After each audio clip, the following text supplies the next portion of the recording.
What's going on, Packers fans? Welcome back to an all-new episode of the Pack a Day Podcast. I'm your host, Andy Herman. You can follow me on Twitter at Andy Herman NFL. You can find the podcast at Pack a Day Podcast.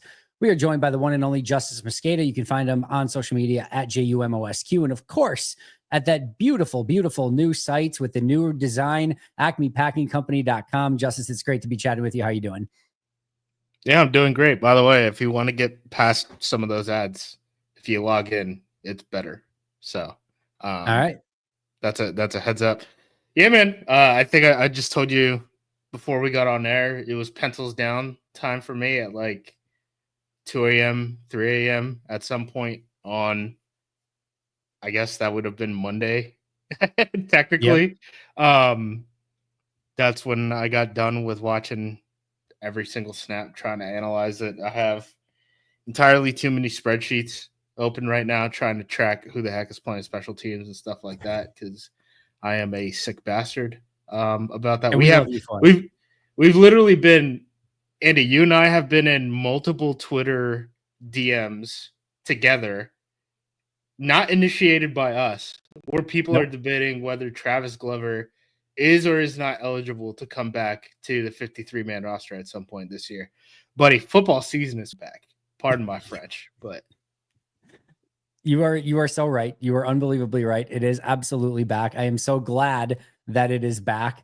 And yes, that is the type of sicko conversations that multiple people had the idea of, like, you know, who would want to be involved in this conversation? Justis and Andy about a potential Travis Glover being able to come back. Goody has a press conference on early Tuesday morning. Usually I'm able to get there. I am not able to get there on Tuesday morning. Otherwise we could solve this just by me asking, but I did reach out to Wes. And one of the things I really hate doing is like putting any pressure on anybody else to ask. Everyone's got their own things that they're trying to ask or whatever. So I literally hate like being like, hey, ask this question, ask this question, ask this question. But I just said to Wes, I'm like, hey, if you are bored tomorrow at Goody's presser and really want to get into the minutia of stuff, there's been multiple conversations today about potentially getting Travis Glover back if you want to ask that question to Goody. So he said he said he would.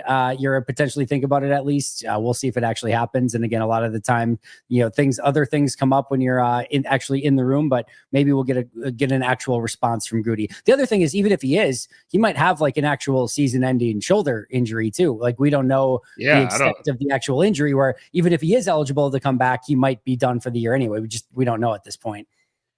Yeah, I just don't know what the clarity on the rules is, because we've gotten screenshots of like what the exact wording is, and I can't make heads it's or not tails clear. No, not at all. Not at all. Shout out to the lawyers for writing super unclear stuff. Yeah. There was a football game though. There was. All right. Before we get into the sick details that you and I are about to jump into with this entire thing, just overarching, how did you feel as you were watching the game? Not even getting into the tape yet. Not even as you're going through and reviewing everything. Just watching the game. What mattered to you? What didn't matter? Anything you were actually frustrated by, or was it just whatever?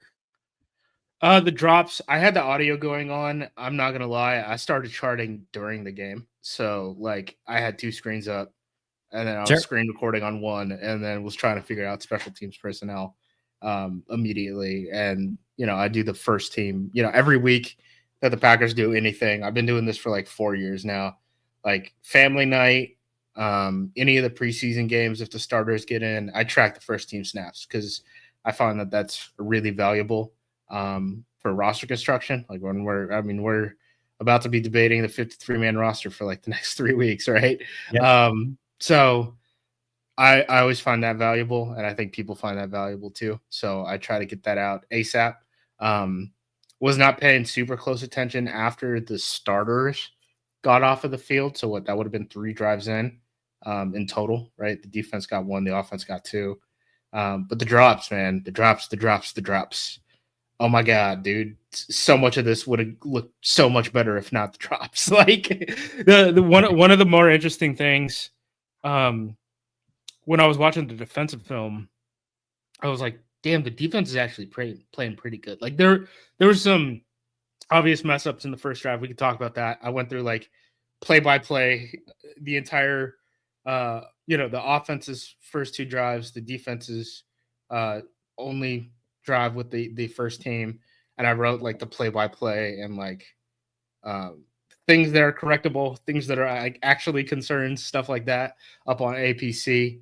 But when I watched the defense like front to back, I was like, the defense is actually playing really good. Andy, do you know when the defense surrendered their second touchdown? Uh was it early second half? Or well, because the second one was the fumble, right? So the fumble for the touchdown. The first one was Fields, then fumble for a touchdown. I don't know. Was it early second half? When was the next one? I don't even recall the next one. So the next one was 6 minutes left in the third quarter. Okay. Yeah. And that was a blitz look against the screen. Like it's just, you got Oh caught yeah, the with screen your play pants to the down outside. It a was, little yeah, bit. just a perfect time to call that screen against that blitz. The second team defense was honestly pretty lights out. And I think people, the feeling coming out of that game, right, is obviously like we were down 1,billion points the entire game. How is it possible that the defense was playing that well? Well, we had a sack fumble touchdown early on, right? And then after that, there was a muff punt inside the 10. They held that to a field goal. Yep. Right. So I think some of that gets lost. Once the fours came in, buddy, all bets are off. Some of those guys just got here. A lot of them are not good. Isaiah Dunn never needs to play a snap of football for my team. Well, And he had an injury at practice that I think is yeah, it was non-contact. I know that much. So I just saw all the tweets were just he's out, and then no further information about that. I'm like, that can't be good. Yeah, I don't know what I'm not allowed to say here. All I know, it happened right in front of me. I'll just put it that way. And I could see, like, it wasn't I don't think this was anything where like he like tore his Achilles. He wasn't like down right away or anything like that. I don't think it was anything that severe. And again, don't want to speculate on any of it, but definitely happened right in front of me. And definitely like he immediately knew and went to the Don Hudson Center right away. And then it immediately came back that he's out with a knee injury. So yeah, rough for Isaiah Dunn. That obviously sucks no matter what. But yeah, I know what you mean. Yeah, fourth team defense pretty bad. Outside of that, honestly, pretty good. There's some mess ups on just like general communication stuff. I think Halfley talked about it a little bit too. Like the Isaiah Simmons clip, triple platinum on Twitter.com right now, right? Like everyone is like, what the hell is he doing? So what he's trying to do there is robot a crosser. That sounds goofy. It's roll back and out is what robot is supposed to stand for. It's basically, you see it a lot with like boot action and stuff like that, play action. And he saw play action on that play. And basically what you're doing is, Andy, if there's a crosser coming behind me and I need to cover that crosser and that guy is going full speed, it's hard for me to cover that thing going behind my head when I'm looking at you. So my job is to actually turn around, find that thing, and cut it off. And there's a lot of film of, linemen, like you just go into Twitter, hit the search, type in like robot crosser. You're going to find a bunch of clips and like a bunch of football nerds being like, look at Anthony Barr doing this at 250 pounds. This is crazy, right? The problem is Simmons did not check to make sure that there was nothing underneath coming before he tried to robot the crosser. And I don't even know if he needed to robot it because, Keyshawn was in his hip pocket there. That's something that can get fixed with like literally a sentence. One look at right? it. Yeah. Yeah. Just like quick conversation about that. Simmons hasn't been a full-time linebacker for that long, right? In Arizona, they try to play around with him as like this slot safety type of guy. No one really committed to him being a full-time linebacker before he came to Green Bay. So you have to remember he's still, from an experience at the position standpoint, still a young guy. There was the third down conversion because I think the drives, the defensive drive started. It's 2 runs for like 5 yards, right? Okay. That's a win. Halfley calls in exotic coverage, bang play with Isaiah McDuffie at the first down marker. McDuffie gets pushed a little bit because he's not a very big guy, right? They give up a first down. Okay, whatever. You had that play action play, the underneath to Andrew Beck. You have the explosive run where Zane Anderson gets hurt. I think that's the most concerning one of all of them.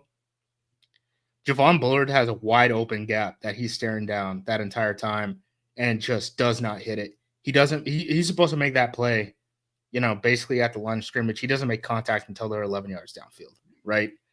Huge red flag for me. Yeah. And then the touchdown, because they forced it to a 3rd and 5, I think, because they gave up a carry. So there was the play action play, right? It gets into the red zone. It's a 3-yard run, a 2-yard scramble. It's 3rd and 5.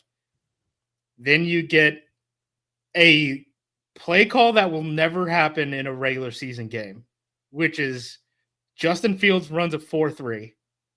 You're playing cover 1. So it's man coverage across the board. Defenders and all 5 guys in coverage are supposed to have their back to the quarterback, right? You're not supposed to peel off. Nothing like that at all. You get a tackle twist on the inside. So the tackles, hey, Yep. you're a nose tackle. You're lining up in the A gap. You shoot the A gap. You're in the B gap. You shoot the B gap. Well, they line up in those gaps, but then they cross over, right? You're hoping the pressure gets there. If not, a lane splits down the middle. Again, one reason why I say this never gets called in a regular season game, cover 1 almost never gets called on the red zone, especially inside the 10.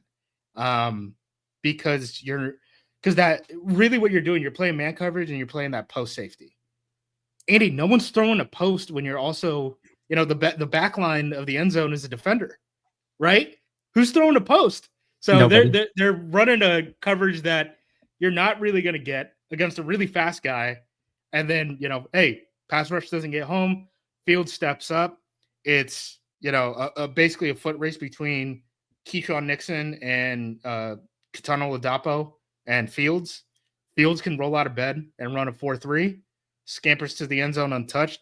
Isaiah McDuffie maybe has a chance to make that play, but the running back is faking like he's catching a ball in the corner of the end zone to keep his eyes brought in there.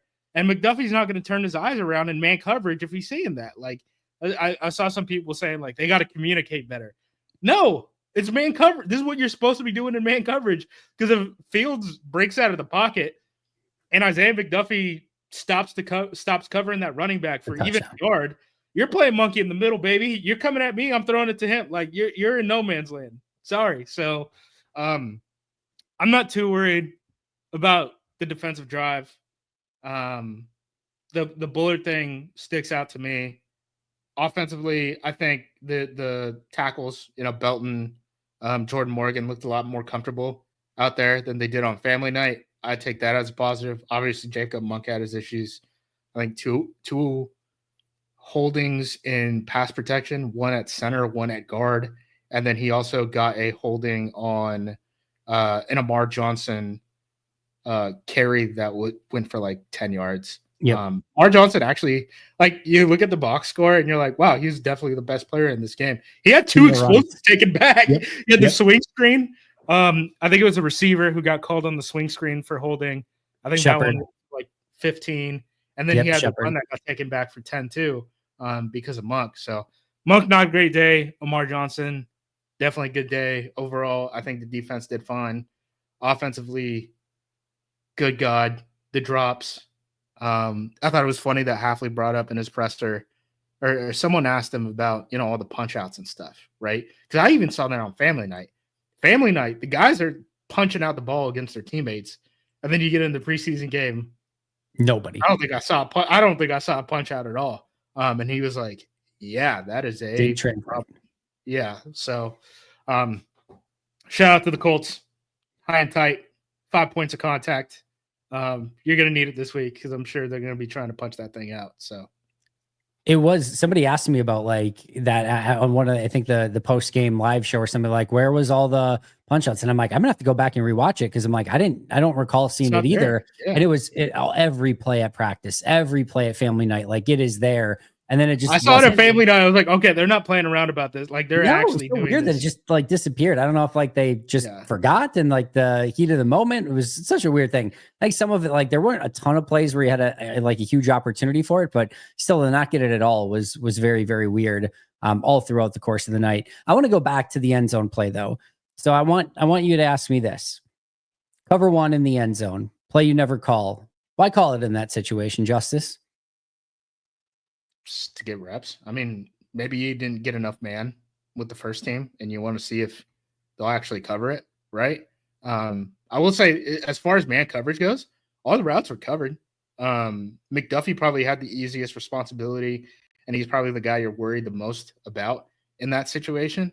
Because the running back basically like checked through the offensive line and then ran basically what turns into like a drag out of the backfield, right? And then he turned it up to the corner of the end zone once he saw the play was breaking down. I think McDuffie is the guy that you're worried the most about in man coverage from like a liability standpoint. But the Packers covered the routes. Pass rush didn't get home. Then it's just, you're in cover one in the red zone and Justin Fields is quarterback. Like that's not getting called in a real game. There were a couple things like that. Like I think it was the second offensive drive. So this was I think this was the play before the Love sack. That was the last play for the first team. And it's they're faking the jet, right? And then it's an inside handoff that's supposed to be, you're supposed to influence that backside edge defender, whether it's a end or outside linebacker, right? And that guy's supposed to, stand still basically because he has to respect the jet. That guy doesn't respect it. He just, full speed ahead. I'm taking the running back. I think it goes for like a 2-yard carrier or something like that. In a 60-minute scouted NFL game. Next series, you're probably calling the jet and you're probably getting 20 yards out of it, right? If you can get the blocks on the perimeter. But this wasn't that. The offense got 2 drives, right? So, and I don't know how much they're caring about play calling. Steno's calling plays, but he's calling them from the field, right? He's not in the box, I don't think. That I don't know the answer to. I did not keep track of where Steno was. I don't know. I honestly don't know. So I don't know. Like, again, just these are unscouted looks, folks. This is what we're watching is a game of violent battleship, and I think some of these things. I mean, I guess there's nuance to it, right? Like some of these things aren't big deals. Like any of the oh, this was a bad call, right? Touchdown. You get caught in a blitz on a screen, right? That's a bad call. Cover one inside the 10 against Justin Fields at quarterback. That's a bad call. The jet play, you probably adjust to that in game, right? But like drops, that's a problem. But outside of drops and Jacob Monk not keeping his hands to himself, right? It's hard for me to really see the common thread between a lot of the issues that they had. I'm right there with you, and I'm I've said it obviously a lot on the shows already, so I don't need to dive into it too more. Let me even ask you this before, like not even this game. If maybe they won by 50, they lose by 50. How do you view what do you want to go into a preseason game taking away, if anything? Like what how do you feel NFL teams are utilizing preseason games, and what should a general viewer of said game really be looking for, if any, like of anything importance in a preseason game? I think it's a fact finding mission more than anything, right? Where it's like, okay, what do we need to fix? What haven't we figured out? How do these guys react when there is actually live bullets? It's full contact football. We're going to learn a lot of things that we didn't learn from these guys in a practice situation, right? Stuff like that. I don't think that there is like large overarching things that you want to learn. Like, you don't go into a game and you're like, we're going to figure this thing out, especially the way the Packers do it. Like, there's been times, like, I'm thinking about like the first Jordan Love preseason where they were running their install stuff, but like their offense looked super different from game to game. And it's because they were doing way different things. Like they would do, their split back stuff in one game. They would do their stuff where they motion a guy into the I formation in another. Like they're not going into this thing with a loaded deck, right? From like a play calling standpoint, they're really just trying to get base calls and do the violent battleship thing that I was talking about, and then adjust. Right? It's to figure out where you need to adjust, figure out where guys are at personnel wise. Like the Packers ran a ton of they basically got into a 3-4 front with 4-3 personnel in this game. I saw that. I don't know if that's going to be their plan moving forward. Like they've done things like this in the past where it's like, okay, we're going to run a bunch of X in preseason 1 and then not really give any of those looks in preseason game 2 and 3, right? And we'll sprinkle it in during the regular season, but that's not what our defense is going to look like every week. Basically what they did, they call it reducing. So you're basically kicking in LVN Lucas Van Ness into an interior, he's playing inside shade of the tackle.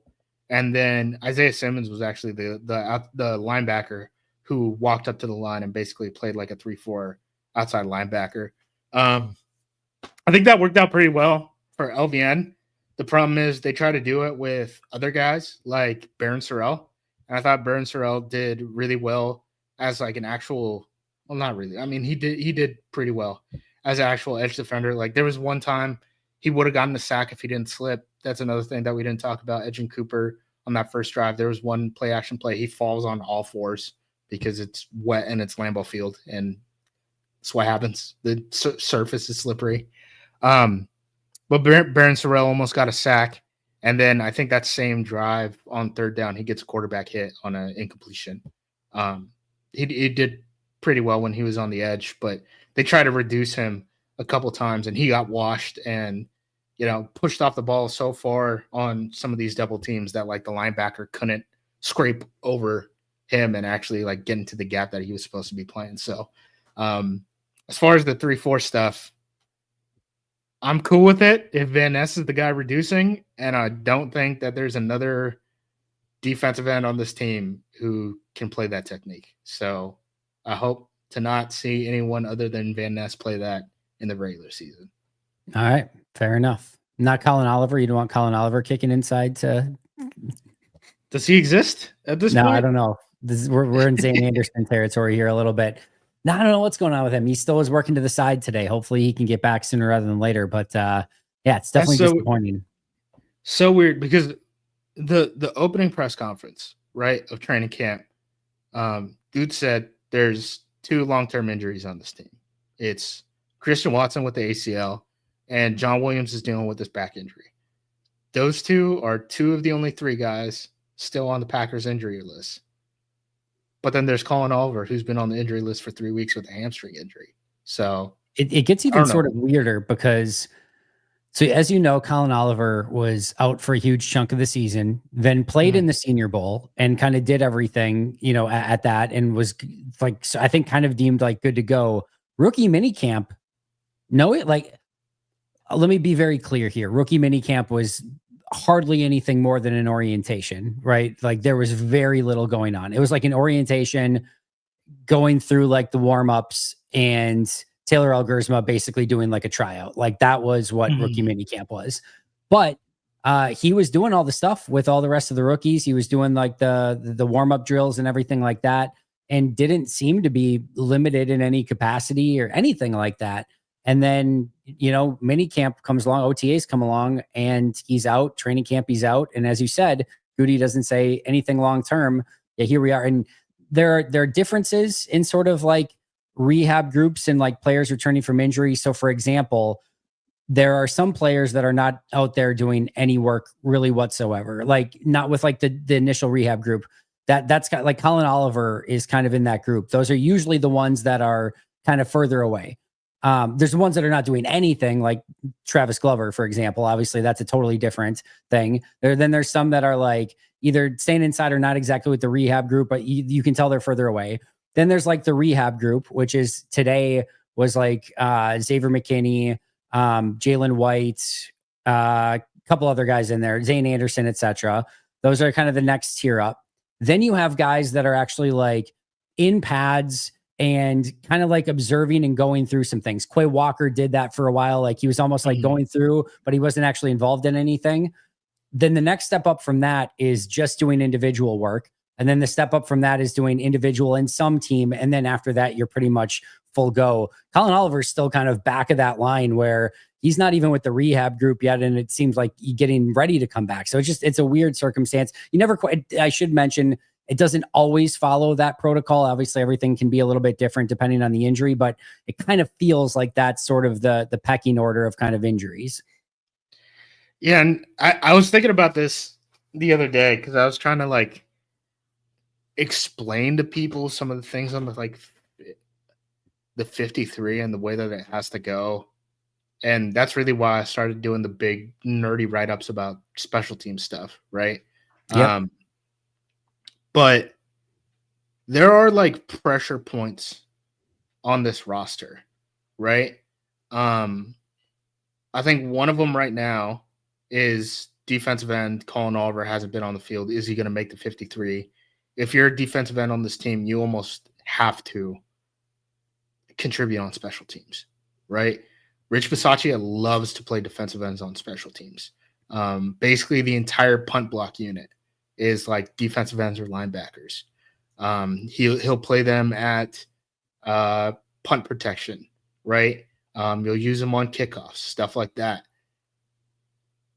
Lucas Van Ness, Aaron Mosby, Kingsley Enagbare, all three of them, even though, at least two, Enagbare and Lucas Van Ness were getting significant snaps on the defensive side of the ball last year, right?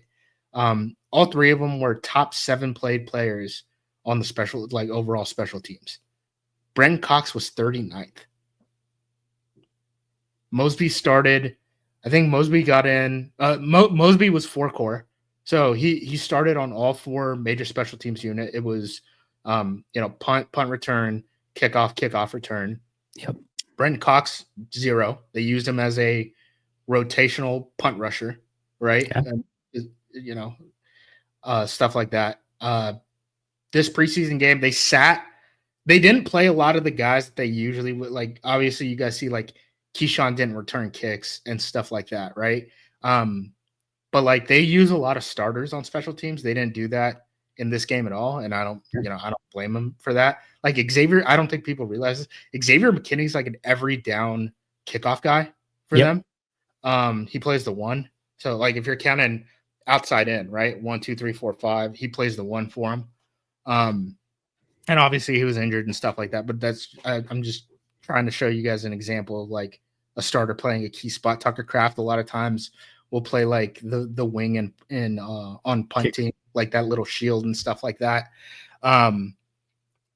Aaron Mosby got 3 starts on core 4. He played, I think, is he 13 or 15 special team snaps. Brent Cox got 1 snap on special teams. Like that's the hurdle Brent Cox has to make the roster. It's gonna be, can we use this guy in any facet on special teams? Because over several years, Bisaccia has loved defensive ends, and he has gone out of his way to not put Brent Cox in those looks. And even with those starters out of the lineup, you would think Brent Cox, okay, now here's your time to get a bunch of reps on special teams and stuff like that. They didn't give him those. So how do you have that in Brenton Cox and then also have the question mark with Colin Oliver going into this 53, right? Like that's a pressure point on this team, especially if you're not going to keep that 6 linebacker. If you're not going to keep that 4th tight end, that, similar body types to these defensive ends in these special teams roles. Like, I don't know. It's going to be interesting to see how all this stuff unfolds.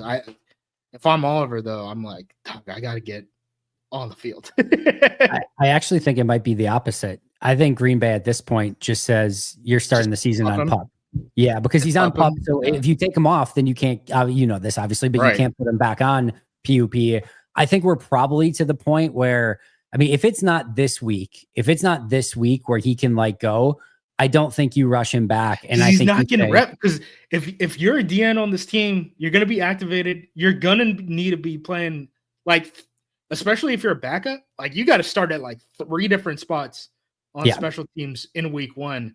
And like time is ticking, man. Like, so yeah, I mean, if you could redshirt him, that solves an issue, right? Or just even like by the time to where we don't want to waive him. We or like, you know, we don't want him to like, we don't want to activate him, right? We don't want to activate him and then get him ready for a week. And then like, you know, now he either has to make the team or we have to waive him. So now you're putting a 53-man spot on him just because he's a 5th-round pick, probably not going to play him. Now you're redshirting him on the 53. Whereas if you just keep him on the PUP list, you get to redshirt him kind of as long as at least you want to. And then once you decide, like, because he's going to be out those first 4 games then. And then after that, you get like a 3-week ramp up period to kind of get him back involved. That gives you the 4 weeks for him to kind of continue to study and learn. And then a 3-week acclimation period after that, if you want to bring him back at that point. So to me, if it's not activated, like again, this week, I think you just hold on him, make sure that he can stay on the PUP list when you do cut downs,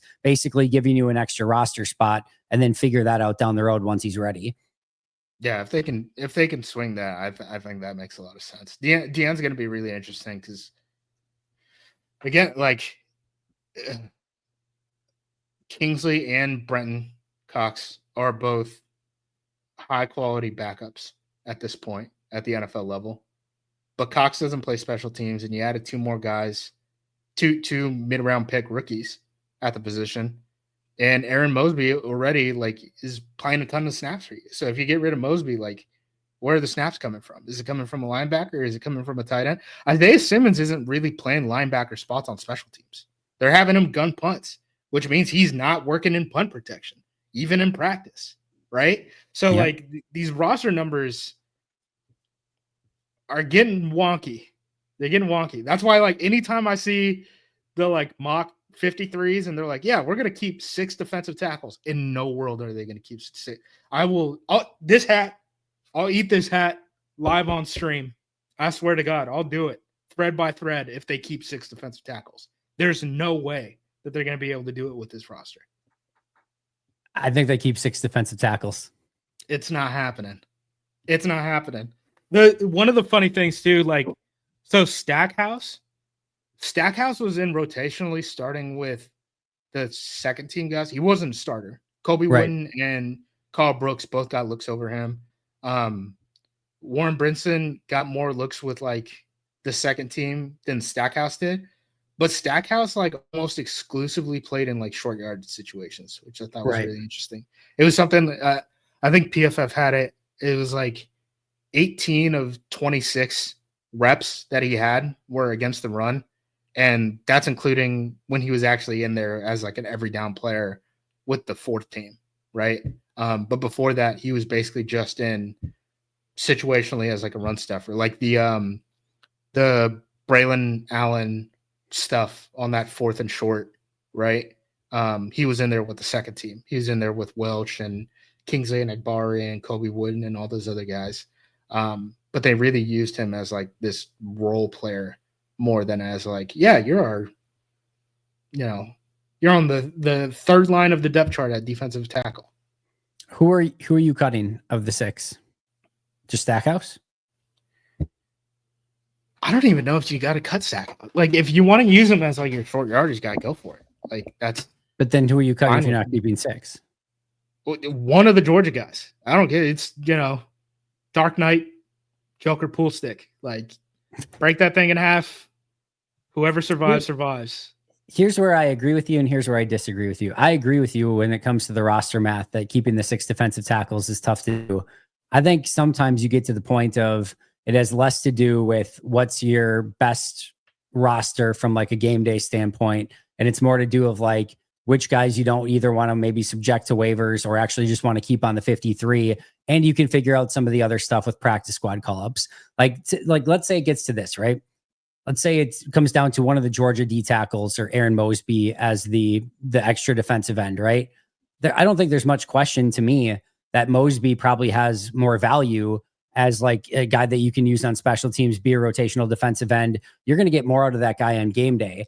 I have zero concern about Aaron Mosby getting claimed if I release him on cutdown time I have a Yeah. little bit more concern when it comes to Stackhouse and Brinson if one of those guys could potentially get claimed by one of the crappy teams in the league, right? That's going to have a high waiver priority. So that would worry me more. And then I just kind of wonder if, all right, can I get Mosby and can I find another Mosby on from another team that I can also put on the practice squad that I just bought myself 6 weeks of calling up those guys that I need to. And then we can figure out as injuries hit later and one of my defensive tackles inevitably goes down with an injury. All right, now I've still got 5. I call up Mosby to the active and go from there, whatever it may be. I just think that initial one is more of a game of who do I not want to get claimed and less to do with how do I put together the best roster for Detroit. And then you kind of make it work during the week with call-ups and whatnot. But we can disagree on it. That's totally within the realm. I get that, but you still only get 48 on game day. Yeah. So all right. That's going to be the tough thing to me, especially like depending on what's happening at corner too.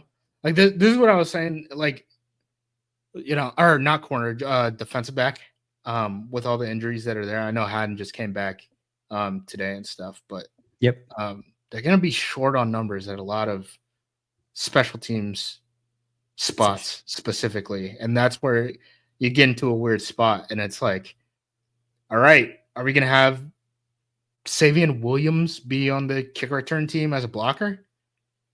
Cool. But I don't want to hear it when, our returns are only coming out to the 20, right?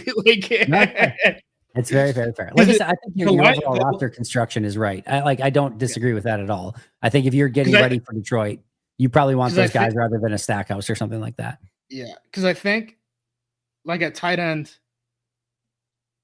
I don't think they should keep more than the 3. Because Ben Sims, the only special teams he started on last year was kickoff return, as a blocker, right? I don't think there's just not enough juice to squeeze out of that.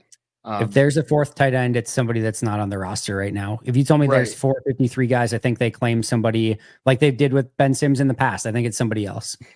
Yeah. So you get that situation. Linebacker is weird because you might only need to keep 5 with the Oliver situation, right?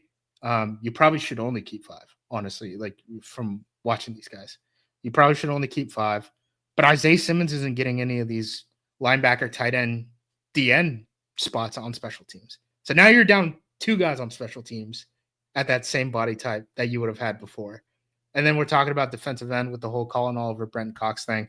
They got Sorrell a ton of snaps on special teams. Sorrell probably led the team in overall snaps in the Jets game. Just how many plays he played on defense and special teams combined, he probably led the team. But yeah, it's just a lot of weird pressure points that are all coming at the same spot in the third phase of football. And it's just like, all right, something's. What if I get down to 5 wide receivers? Well, you kind of need Heath on the kick return team already. All right. Like you already need to have him as a blocker. Like you need to have Corey Ballantyne come in and he's the lead blocker on your kickoff return team. He's the guy who's back there with Keyshawn. Don't we have like 5 Bo Meltons for all this stuff? Isn't there like multiple Bo Meltons that we can just use everywhere for all of this? I wish. But they didn't play Bo on special teams at all. I think they were just saving him to get focusing him on defense. Yeah, I was like that. I'm totally not worried about that. He was the starting gunner on punt team on family night, and he didn't get like any reps there, in the first preseason game. But yeah, it's a lot of weird, interesting things with just the pressure points. Like running back's another one, right? Where it's like Marshawn Lloyd and Emmanuel Wilson. Those are probably the guys that you want to give the ball to behind Josh Jacobs. Those guys play like 0 special team snaps for you. And Chris Brooks is a blocker on the offense, gives you a little bit of a different dynamic. He's also like does everything on special teams. Like I don't think you can afford to lose that guy. He's not going anywhere. Yeah, so drop the mic. Yeah, just a lot of weird things. Chris Brooks isn't going anywhere. Mic drop. Like you're not losing that guy. Mic drop. Yeah. All right, give me some other any other interesting snap counts, like not even necessarily special teams, but anything interesting from like a snap count standpoint that you noticed. With the first team units, not really. Malik Heath is like way out snapping McCole Hardman. Just on that for a second, That has been very much the case all throughout the Yeah. course of training camp as well. Like Yeah.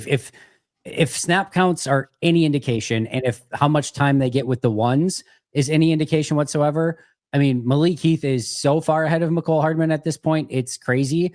So I know that that's kind of the constant discussion of, is it Heath or is it Hardman?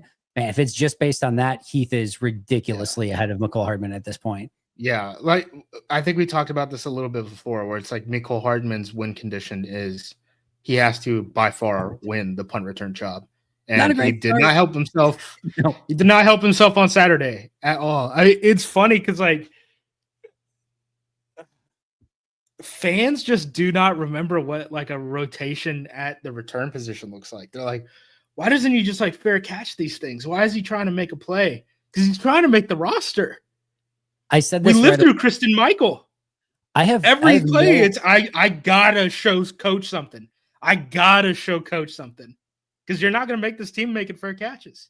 I have And that's just no issue with him in a preseason game going for both of those plays. I have none whatsoever. Like, I'm not going to, if we're taking it inside the 5, absolutely, man, go for it. Like, even like worst case there, by the way, like if he gets pinned inside the 5, you know what Matt probably doesn't hate seeing? How does my team respond inside the 5-yard line? It doesn't matter at all. Like, I have no issue with that. I also have no issue with him trying to catch it on the bounce and go make a play. That's how he makes the team. That's like the only way to make the team. I have zero issues with either of those decisions in a preseason game. In a regular season game, I have quite a bit of umbrage in both of those decisions. In a preseason game, go do it. Like, go have fun. Go try to make a play.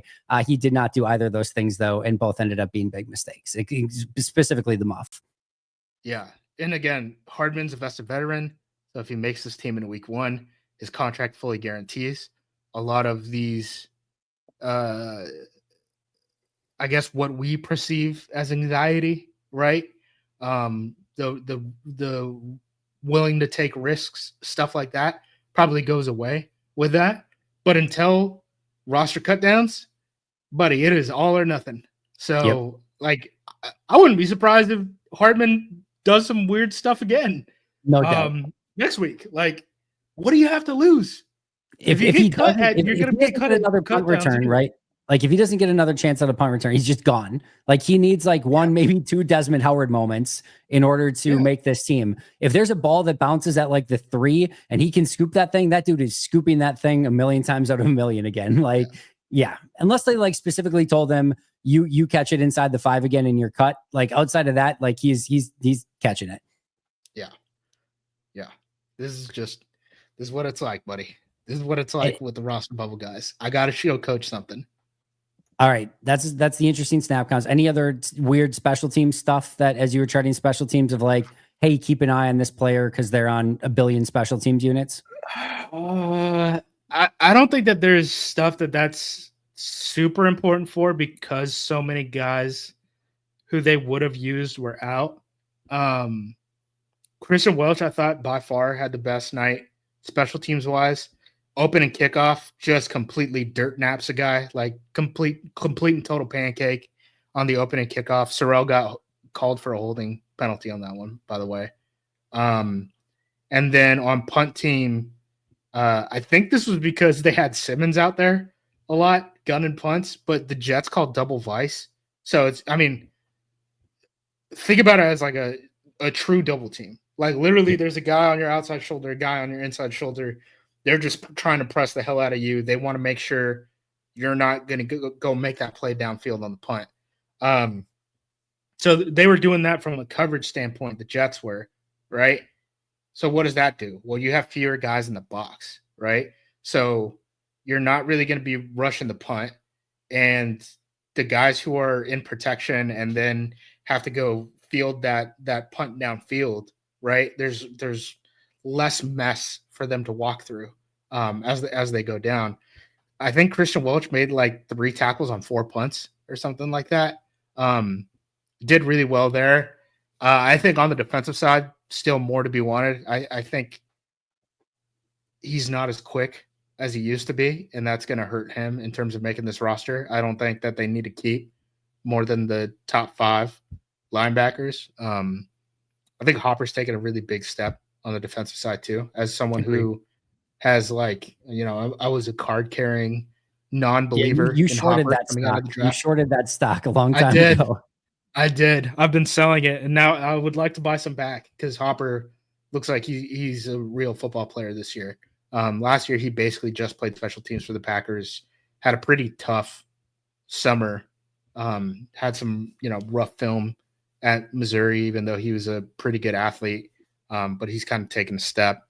Katano Ladapo, I thought played well on special teams. He was like kind of like a super sub for them last year. He wasn't like an across the board starter for them, but like if anyone ever dropped out, like you get an injury to like Evan Williams or Xavier McKinney or something, like he just fits in so many spots. Maybe we see him more on special teams this year. I think that would probably be smart with the way that the roster is right now. And then Cornelius Johnson. So they used the same,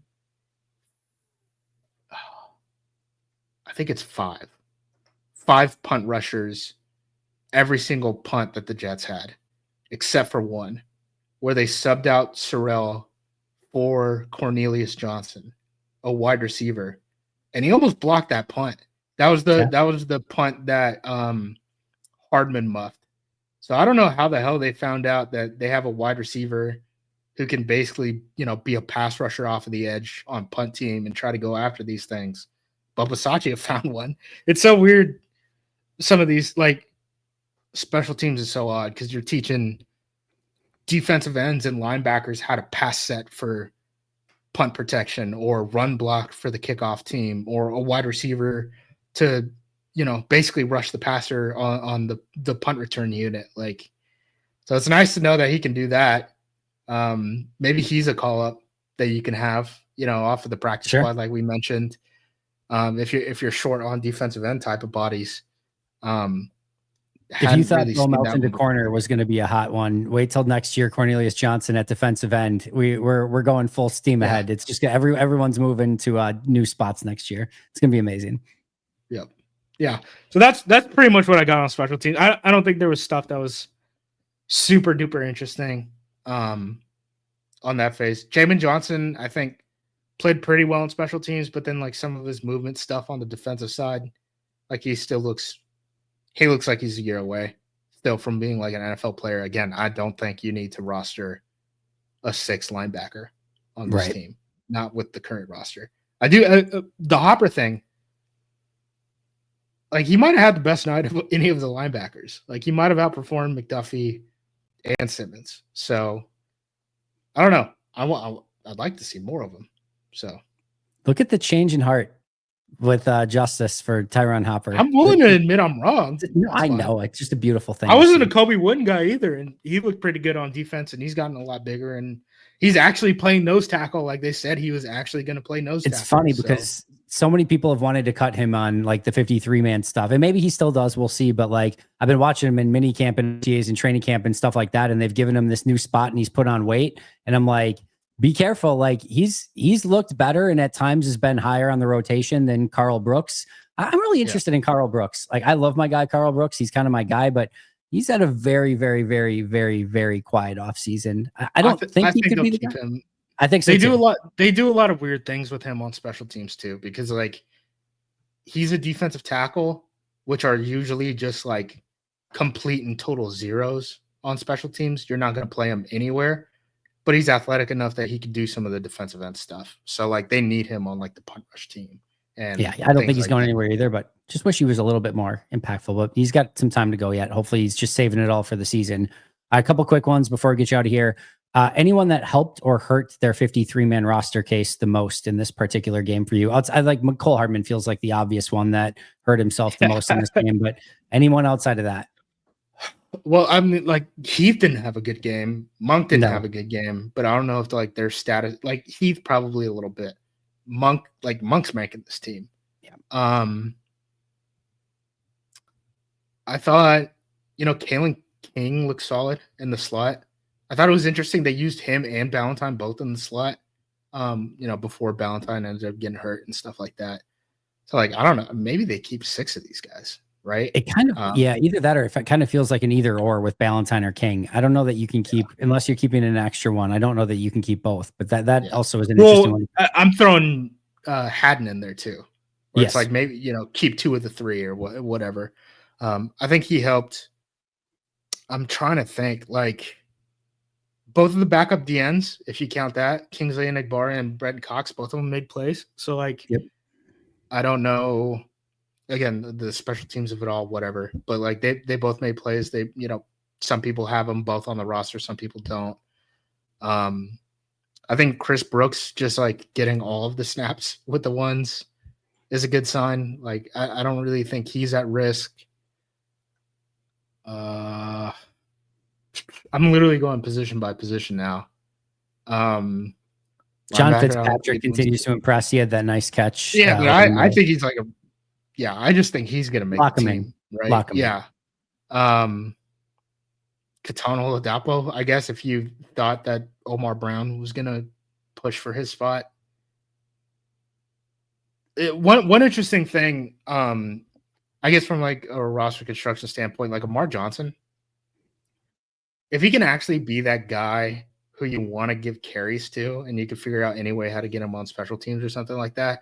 I don't think he has to make the 53, but I think he can be a reason why you only keep 3 running on the 53, and then you always have him as the break in case of emergency option off of the practice squad, right? Where it's like, oh, we only kept Josh Jacobs, Marshawn Lloyd, and Chris Brooks.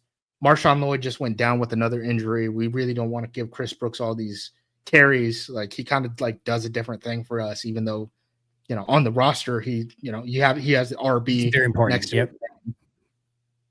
Marshawn Lloyd gets hurt in, I don't know, week N. And then in week N plus 1, we bring Amar Johnson as a call up off of the practice squad. Like, I think that makes a lot of sense. If Amar Johnson is the Costco brand Emmanuel Wilson, it really does actually hurt Emmanuel Wilson, I think, because I'm right there with you. Like, if he can just be like the off-brand version of that same thing, and you can just keep you're getting that back on the practice squad, then you just release Wilson, hope that you can also get him back on the practice squad. And some reason, if you don't, even if he gets claimed or he signs with a different team's practice squad or whatever, all right, we've got the off-brand version of that at home anyway. And he's younger and he's cheaper and we'll be totally fine.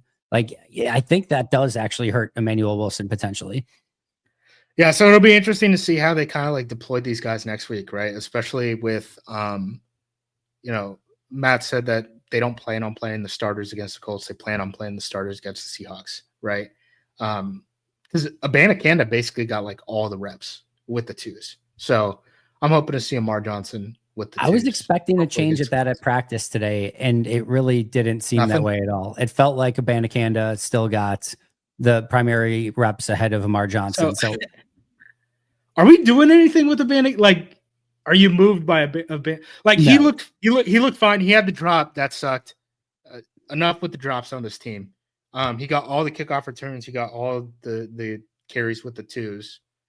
But like, I don't think this guy's making the team. I think he's he's another beautiful practice squad guy to have. This guy's still 22 years old. He was a, phenomenal athlete. 22. He's 22 years old. I feel like he's been in the league for like 2 years. He has. He was 20 when he came out. Okay. All right. That makes sense then. 23 in October. He turns 23 in October. So if you can get him on the practice squad, he's a beautiful developmental guy, huge RAS. You can see the like physicality and speed that he has, the burst.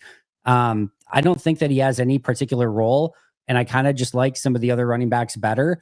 I really liked him coming out of college a lot. But if you can get him on the practice squad and just store him there as a developmental running back, I would absolutely love that. But I don't think he can find his way into the 53 at this point. Yeah. I like Amar Johnson. Hopefully he's our preseason stud and we can figure out how to get him on the practice squad and don't have to use a 53-man roster spot for him. I liked what Maggie Loney said yesterday. She said, like, we were talking about him probably not being able to make the 53 or whatever. And she's like, well, he announced his candidacy is what he did in that preseason game. He's like, I'm announcing my candidacy to try to get onto a 53. And he probably is going to come up short, but I do like that he announced it nonetheless. And I like that very much from Maggie Loney. All right. The last thing I want to ask you about, You have an article titled Packers Analysis, Pump the Brakes on the Preseason Doom and Gloom. We went through, I think, a lot of the things already that you had in your article, but kind of just ending where we began today. What gives you the feel of like, hey, there's not anything outside of, again, maybe the drops that you are really concerned about at the moment? Again, like on the defensive side, they gave up a touchdown, right? It's Isaiah McDuffie getting stuck at first down marker when he's right there on a bang bang play. Edgerrin Cooper slips, hits all fours on a play action. Isaiah Simmons gets caught in a play action play and it has the wrong assignment. You can fix that with a conversation. And then a coverage snap where you never call that situation in that spot of the field, especially against that quarterback, right? And then you don't give up another touchdown for over 2 quarters with the first and second team. Despite being in some bad situations. Some very bad situations. So on the defensive side, right? Like, I'm not throwing baby out with the bathwater on that one. Offensive side, the drops are bad. We gotta fix the drops, dude. There's no way we're doing this again. Malik Heath if we don't fix the drops, that wide receiver coach is getting fired. Malik Heath had a bad one today in practice, by the way. 2-minute drill, 30 seconds left, and Jordan throws. It's high, but in his hands, and it's you're at the 30-yard line, 30 seconds left. Beautiful route by Heath to get open, 20 yards down the field. He's going to catch it. They're going to get down to the 9-8 yard line, and you're going to spike it. You're probably going to have 2-3 chances right from inside the 8-yard line to go and win the game. And instead he drops it, and the rest was history from there. We got to fix the drops. Monk looked bad. That killed a lot of drives. I guess if you want to be worried about Monk, go it's your right? This is a free country. Go do it. But outside of that, I'm not super worried about, any sort of common threads. I'm with you. I'm 1,000,000% with you. I lied. One very last thing. What did you think of Belton and Morgan really quick? They looked a lot more comfortable. I think Morgan handled power a lot better than he did on family night. Again, that one rep against LVN got shown a lot, but he missed time to punch, and you can't miss time to punch when LVN's in a wide 9 because that guy is building up steam very quickly, and he's 270 pounds. So I thought that was nice. His feet were always good. It was always just about, time of that punch and functional strength. He looked a lot better from that perspective. And then Belton looked a lot more natural too. He had a pancake on the 39-yard touchdown with Lamar Johnson. He just completely dirted, I think it was a linebacker on that play. So thumbs up. Both seem like they're improving, which is probably the best information that you could get out of the game. Is just that line is going up on 2 high draft pick tackles. Love it. And that was one of the best takeaways from that game for sure. There were some young players. Like I was talking about this. If you could handpick some players that you were hoping to see play well in that game, Matthew Golden, Barron Sorrell, Anthony Belton. Golden looks legit, man. Yeah, his hands are so good for Jordan Morgan too. You actually had some players that you were really hoping to play well that actually did bizarrely play well in a game that not much went well. So I'll take it. Hopper's another guy, another top 100 pick who, you kind of throw out there. Wooden was a fourth round pick, and now you're starting to see big returns out of him. So, yeah, I mean, shout out to the coaching staff for developing these guys, because these are certainly not the same dudes who came in. They've gotten actually better at football, which is not what happens everywhere. We ended with beautiful, good news. That's perfect. That's a perfect way to end this one. Justis, I cannot thank you enough. You're always a wealth of information, and can't wait to pick your brain all season long on all of these wonderful things. And as we get closer to the 53-man cut down, we'll debate. We'll figure out a bet for 6 defensive tackles beforehand. But name the hat. Barring injuries, you can eat a hat. All right. Name the hat. I have plenty of them. So I can spare one for sure. Where can we find all of your incredible work, Justis? AcmePackingCompany.com, as always. we'll see what I have cooking for the rest of this week. But I wrote, buddy, if you want to learn anything about the Packers special teams, any of the film breakdown stuff from the Jets game, I stopped working basically at like 3:00 in the morning on Monday. And before then, from like the moment the game kicked off, was just like burning through Charting film, away. going through spreadsheets, writing stuff. Like that was it. So beautiful. You're a genius, and we cannot thank you enough. Follow him on social media at JUMOSQ. You can find him at acmepackingcompany.com. You find me at Andy Herman NFL, and of course, right here on the Pack a Day podcast. That's going to do it for us today. But until next time, and as always, go Pack Go.